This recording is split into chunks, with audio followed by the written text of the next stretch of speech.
Film berawal dari sebuah rumah yang terletak di sebuah perkebunan. Saat itu tampak seorang pria tengah menangkap kawanan lebah pengganggu yang bersarang di sebuah gudang atas permintaan pemilik rumah. Dia bernama Clay. Setelah selesai mengatasi lebah-lebah pengganggu itu, Clay bertemu dengan pemilik rumah yang bernama Nyonya Parker. Saat itu Nyonya Parker sangat berterima kasih karena Clay sudah membantunya mengatasi gangguan lebah-lebah yang membuatnya takut saat masuk ke dalam gudang. Sebagai tanda terima kasih, Nyonya Parker mengundang Clay untuk makan malam. Clay juga berterima kasih karena Nyonya Parker sudah mengizinkan gudang itu dijadikan tempat tinggal oleh Clay. I just wanted to thank you.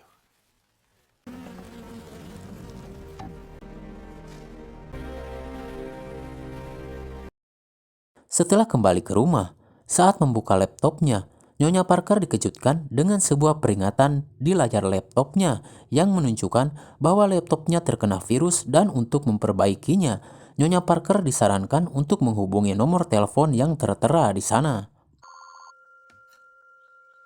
Karena Nyonya Parker kurang paham tentang teknologi, tentu saja Nyonya Parker langsung menghubungi nomor tersebut dan diterima oleh seorang pria bernama Garnet, yang ternyata seorang scammer atau penipu online. Saat itu Garnet menyarankan Nyonya Parker untuk menginstal sebuah aplikasi antivirus untuk memperbaiki laptopnya. Padahal sebenarnya itu adalah jebakan, yang saat Nyonya Parker menginstal aplikasi tersebut, Garnet dan timnya berhasil mengakses dan meretas semua data-data penting milik Nyonya Parker yang ternyata memiliki tabungan senilai sekitar 2 juta dolar. Mengetahui hal itu, Garnet dan timnya langsung menjalankan aksi mereka, yaitu dengan berpura-pura salah mentransfer uang ke rekeningnya Nyonya Parker dan meminta Nyonya Parker untuk mentransfer balik uang tersebut. Memang dasar orang baik, Nyonya Parker pun langsung melakukannya. Dan saat itulah, Garnet dan timnya meretas paspor transaksi milik Nyonya Parker dan langsung menguras habis uang tabungannya.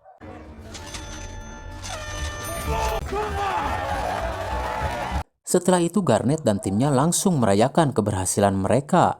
Sementara Nyonya Parker terdiam kaku karena baru sadar bahwa dia sudah menjadi korban penipuan dan semua uang pensiun dan uang yayasan amalnya hilang tanpa sisa.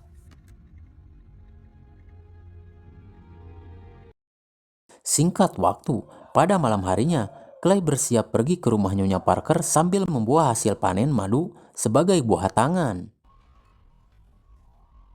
Namun setelah tiba di tempat yang dia tuju, Clay dikejutkan dengan keadaan rumah yang gelap seperti tidak ada orang, sementara bunyi alarm kebakaran berbunyi. Menyangka bahwa rumah itu dimasuki perampok, Clay pun secara diam-diam masuk untuk mengeceknya. Namun tanpa diduga, saat itu Clay dikejutkan karena menemukan Nyonya Parker sudah dalam keadaan tidak bernyawa dengan sepucuk pistol yang ada di dekatnya. Dan di saat bersamaan, anak perempuannya Nyonya Parker bernama Verona yang seorang anggota FBI juga tiba di rumah dan langsung menodongkan senjata pada Clay karena menganggap Clay sebagai pelaku atas kematian ibunya. Tak lama kemudian, polisi pun tiba di sana dan setelah olah TKP, polisi menemukan fakta bahwa Nyonya Parker telah melakukan bundir, namun untuk motifnya akan dilakukan penyelidikan lebih lanjut dan membawa Clay ke kantor polisi untuk dimintai keterangan.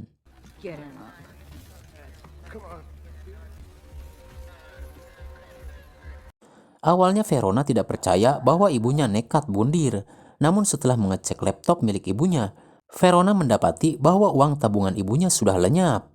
Dan Verona pun sadar, itulah alasan kenapa ibunya nekat melakukan bundir.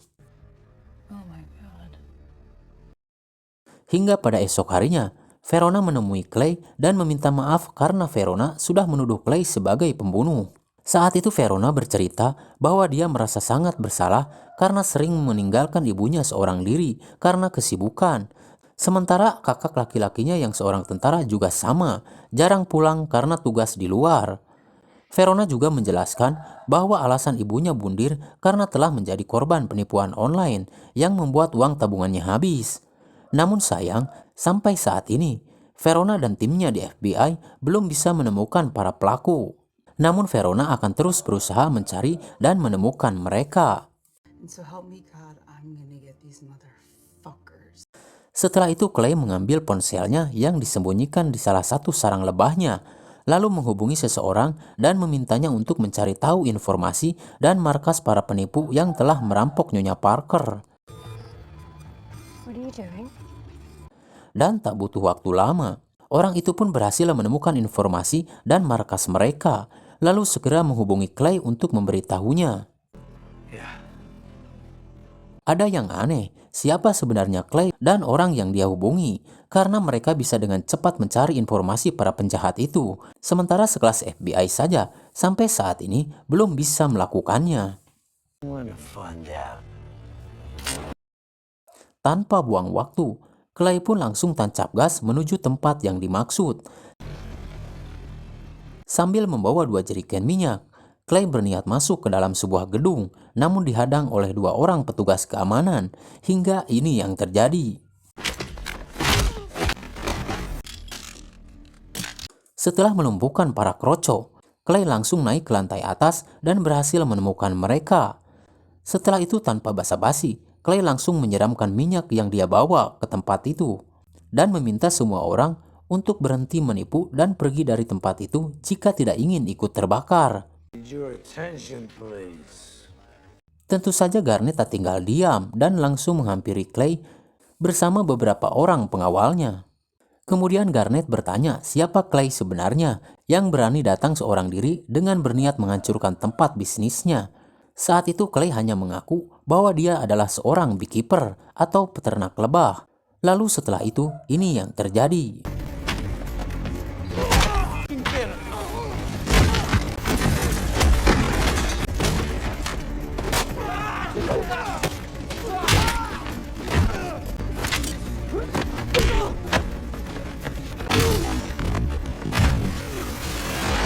Sebelum pergi, Clay memasang beberapa peledak yang disambungkan ke jaringan telepon. Maka jika ada telepon yang masuk, maka tempat itu akan meledak. Hingga tak lama kemudian, telepon pun berbunyi dan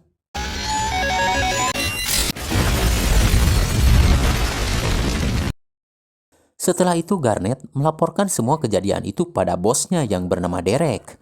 Saat itu Garnet tampak bodoh di mata Derek saat menjelaskan bahwa ada seorang pria yang telah melumpuhkan semua anak buahnya dan menghancurkan gedung bisnisnya seorang diri. Derek pun menyarankan agar Garnet membayar beberapa orang gangster untuk membantunya melakukan pembalasan. Get a wrecking crew together and you go Goodfellas. Hingga pada esok harinya, Verona dan beberapa anggota FBI lainnya juga datang ke tempat itu, namun mereka tidak berhasil mendapatkan petunjuk siapa pelaku di balik kejadian itu. Sementara itu Garnet dan beberapa gangster bayarannya berhasil menemukan tempat persembunyian Clay, dan saat Clay masuk ke sarangnya, mereka pun mulai beraksi.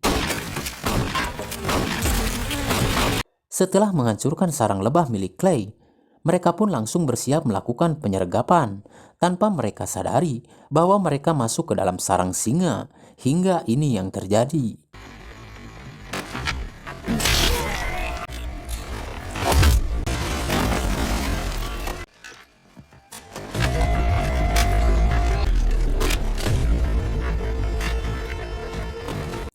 Clay berhasil menghabisi mereka satu persatu hingga yang tersisa Garnet seorang, dan Clay pun langsung memberi Garnet peringatan kedua dengan memotong beberapa jari tangannya.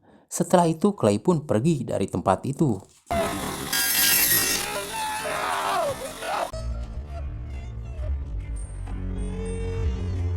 Sementara itu saat meminta keterangan dari salah satu karyawan gedung, Verona baru tahu bahwa gedung itu digunakan selain untuk bisnis yang legal, gedung itu juga digunakan untuk markas para penipu online. What's the nature of your business? Dan tak lama kemudian, Verona mendapat kabar dari salah satu rekannya bahwa gudang yang ada di dekat rumah ibunya terbakar.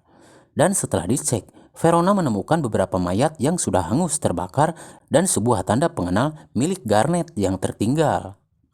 Saat itulah Verona menyadari bahwa kejadian ini ada kaitannya dengan gedung yang terbakar kemarin yang Verona selidiki.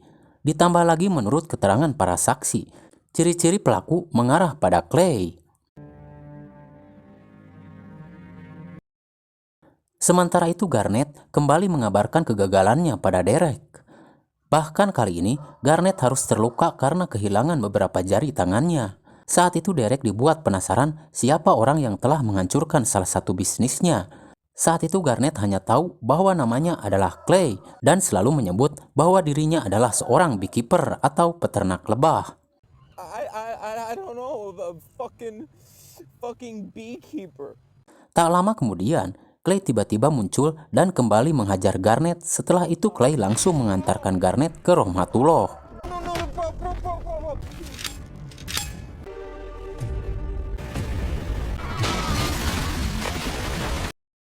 Setelah itu Derek meminta bantuan pada ayah tirinya yang bernama Wallace yang seorang mantan petinggi CIA untuk membantunya melenyapkan Clay. Mendengar kata beekeeper, awalnya Wallace menolak karena entah kenapa Wallace seperti sudah tahu bahwa nama beekeeper adalah nama yang sangat menakutkan. You're gonna die. Namun karena Derek mengadu pada ibunya yang ternyata adalah seorang presiden Amerika bernama Jessica, saat itu Wallace tidak bisa menolak permintaan istrinya untuk membantu Derek. Kemudian dengan pengaruhnya, Wallace menghubungi rekannya di CIA, sebut saja dia Mary, untuk mencari informasi apakah benar Clay adalah salah satu anggota beekeeper. Mendengar nama beekeeper, Mary pun tampak gemetar. Namun karena permintaan mantan atasannya, Mary pun bersedia mencari informasi tentang Clay. Dan beberapa jam kemudian, Mary kembali menghubungi Wallace dan memberitahu informasi bahwa memang benar Clay adalah salah satu anggota beekeeper namun sudah memutuskan untuk pensiun. Karena hal itu, Mary bisa membantu Wallace dengan mengirim salah satu anggota beekeeper yang masih aktif untuk menghadapi Clay.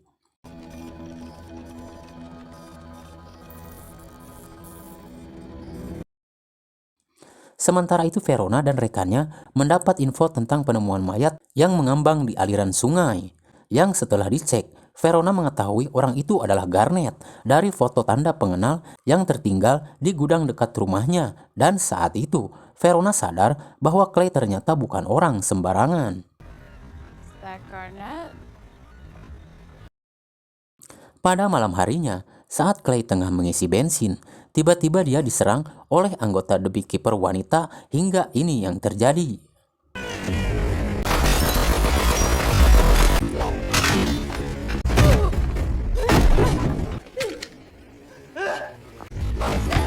Tentu saja Clay yang punya jam terbang lebih lama berhasil membuat wanita itu kewalahan hingga membuatnya harus menggunakan senjata andalannya.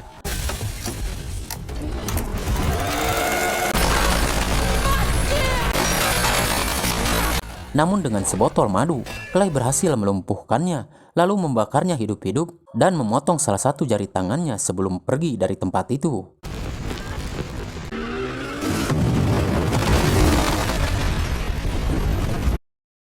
Tak lama kemudian, Wallace mendapat kabar dari Mary bahwa orang yang dia kirim telah gagal dan tewas di tangan Clay. Karena hal itu, Mary memutuskan untuk tidak mau terlibat lebih jauh lagi dan angkat tangan. Mendengar hal itu, tentu saja membuat Wallace semakin ketakutan. Hingga pada esok harinya, Wallace memutuskan untuk menyewa beberapa anggota tentara bayaran yang terdiri dari anggota pasukan khusus untuk melawan Clay. Sebelum itu Wallace menjelaskan bahwa pemerintah telah membuat program rahasia untuk menjaga sistem keamanan negara yang diberi nama The Beekeeper yang terdiri dari agen khusus yang sudah sangat terlatih. Bahkan daya tempurnya, satu orang anggota Beekeeper setara dengan 10 anggota tentara pasukan khusus. Dan saat ini mereka ditugaskan untuk menghabisi orang yang bernama Clay, salah satu anggota Beekeeper yang telah pensiun. Mr. Pettis, you should get your people moving. Sementara itu Verona dan rekannya dipanggil oleh atasannya untuk meminta hasil investigasi tentang Clay dan apa yang mungkin Clay rencanakan selanjutnya. Verona yang saat itu sudah tahu bahwa Clay berniat memberantas mafia scamming sampai ke akar-akarnya, menduga bahwa saat ini tujuan Clay adalah markas pusat para scammer tersebut. Dan untuk menangkapnya, mereka harus menyiapkan tim SWAT di sana. Well, a SWAT team? Dan benar saja, Saat itu Clay mendatangi markas The Beekeeper, lalu masuk menggunakan akses sidik jari tangan yang dia potong dari wanita yang menyerangnya tadi malam, lalu membuka komputer khusus untuk mencari informasi lokasi markas pusat para penipu online tersebut yang ternyata berpusat di Boston.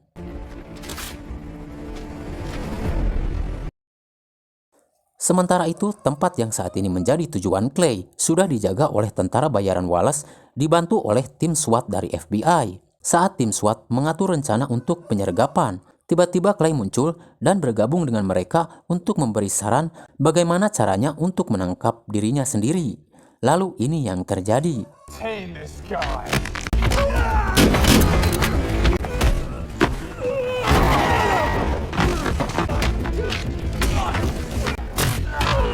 Sungguh amazing.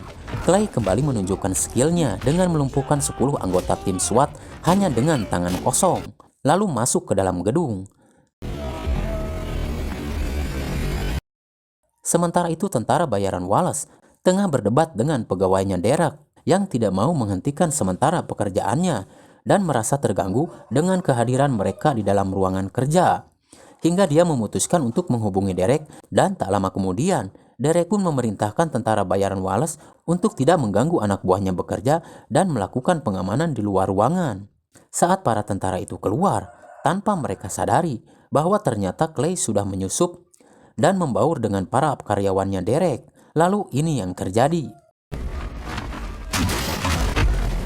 Mendengar ada keributan, para tentara bayaran itu pun sadar bahwa Clay sudah ada di tempat itu. Lalu mereka bersiap untuk melakukan perburuan.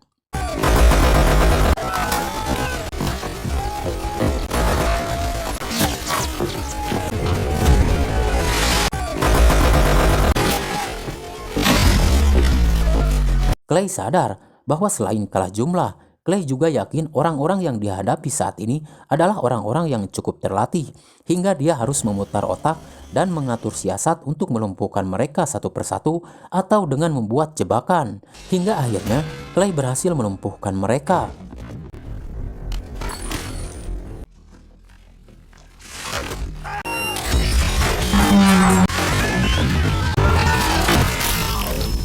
Setelah itu Clay kembali mencari manajer anak buahnya Derek untuk menginterogasi siapa bosnya dan di mana dia berada. Tentu saja awalnya orang itu bungkam, namun setelah Clay memberinya beberapa kali tanda kasih sayang, akhirnya orang itu pun buka mulut bahwa bosnya itu bernama Derek. Namun dia yakin Clay tidak akan mampu menyentuhnya karena seperti yang kita tahu bahwa Derek adalah anaknya presiden. I told you they were untouchable. Tak lama kemudian, Verona dan rekan-rekannya juga tiba di ruangan itu, lalu meminta Clay untuk segera menyerahkan diri. Tentu saja Clay menolak, lalu berkata bahwa untuk mengadili penjahat yang bernaung di bawah kekuasaan pemerintah, Clay harus melakukannya sendiri. Karena hukum negara jelas tidak akan mampu melakukannya karena tunduk pada kekuasaan itu sendiri, bukan tunduk pada sumpah jabatan yang harus menegakkan keadilan. Setelah itu Clay pun kabur. Di tempat lain, Wallace angkat tangan dan tidak bisa berbuat apa-apa lagi untuk melindungi Derek. Lalu Wallace menyarankan cara satu-satunya yaitu Derek harus berlindung pada ibunya yang pasti mendapatkan pengawalan dan perlindungan yang penuh dari pemerintah. Just call. Come on. Sementara itu Verona kini sudah tahu target Clay selanjutnya adalah Derek, anak dari presiden. Meski saat ini Verona sudah mengetahui dan memiliki bukti bahwa selama ini Derek adalah pemilik perusahaan penipuan online dan tidak menutup kemungkinan bahwa ibunya juga turut menikmati uang hasil kejahatan anaknya untuk membiayai kampanyenya jadi presiden. Namun saat ini, sebagai aparat negara, Verona dan semua jajarannya wajib melindungi pemimpin mereka, lalu menyarankan pada atasannya agar mengerahkan semua tim terbaik untuk melakukan penjagaan dan perlindungan. Karena saat ini nyawa presiden dan keluarganya dalam bahaya. Until I can brief the director and the attorney. Hingga pada esok harinya, tampak rumah atau kediaman presiden penuh dengan penjagaan para petugas polisi bersenjata lengkap. Untuk mengantisipasi kedatangan Clay, bahkan untuk melapis kekuatan pas pampres, Wallace menyewa seorang pembunuh bayaran bernama Lazarus yang cukup terkenal karena pernah berhasil menghabisi salah satu anggota Beekeeper. Meski saat itu, Lazarus jujur berkata bahwa saat itu dia hanya beruntung, dan bahkan karena kejadian itu, Lazarus harus kehilangan salah satu kakinya. Di tempat lain, Clay berusaha menyusup melalui saluran air, lalu menyelinap ke bawah mobil yang akan masuk ke lingkungan rumah presiden. Namun tentu saja harus melewati pemeriksaan yang ketat. Bahkan sampai ke kolong mobil pun tak luput dari pemeriksaan. Dan itulah yang ternyata ditunggu oleh Clay, yaitu untuk melumpuhkan petugas pemeriksa dan mengambil pakaiannya untuk melakukan penyamaran.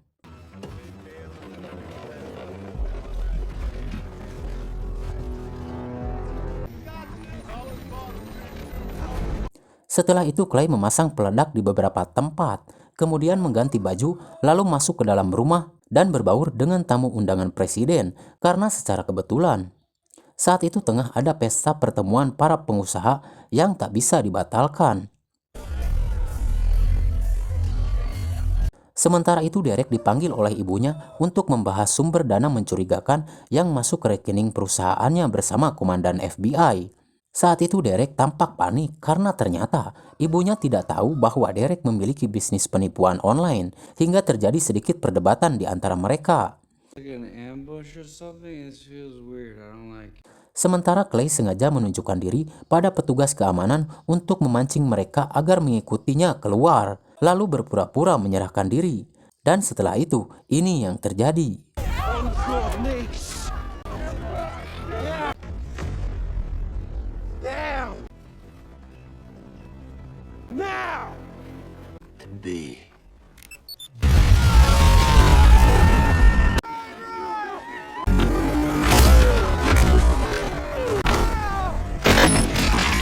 Kemudian Clay menerobos masuk ke dalam rumah menuju tempat Derek dan ibunya.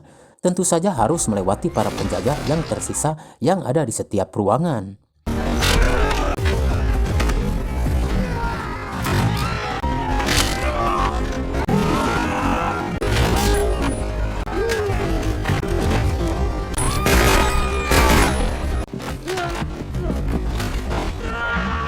Saat perdebatan Derek dan ibunya belum selesai, mereka mendapat kabar bahwa saat ini Clay tengah menuju ke tempat mereka. Dan ibu presiden pun yang ternyata seorang pemimpin yang jujur, meminta anaknya untuk menyerahkan diri dan mengakui semua kejahatannya meskipun harus berhadapan dengan hukum. Dan saat Clay hampir tiba di tempat yang dia tuju, tiba-tiba Lazarus yang masih selamat dari ledakan datang menghadang hingga keributan pun kembali terjadi. Rupanya kemampuan Lazarus memang sesuai dengan popularitasnya, hingga mampu mengimbangi Clay bahkan berhasil membuatnya terluka, sedangkan dirinya sendiri pun sudah terluka. Namun pada akhirnya Clay berhasil melumpuhkan Lazarus.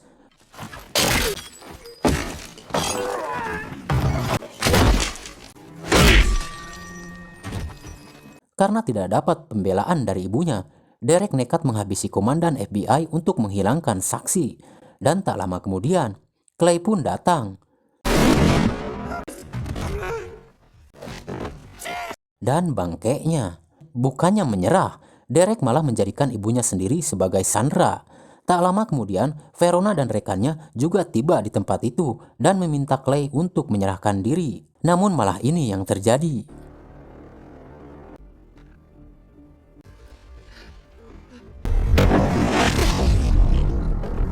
Setelah menghabisi Derek, Clay pun kabur lewat jendela. Saat itu bisa saja Verona melumpuhkan Clay dengan senjatanya, namun dia sadar bahwa Clay yang telah menegakkan keadilan untuk ibunya. Hingga Verona pun menurunkan senjatanya dan membiarkan Clay pergi sebagai ucapan terima kasih. Goodbye, Adam Clay. Setelah itu Clay mengambil peralatan yang sudah dia siapkan, lalu pergi dari tempat itu dan menghilangkan jejak. Dan film pun tamat.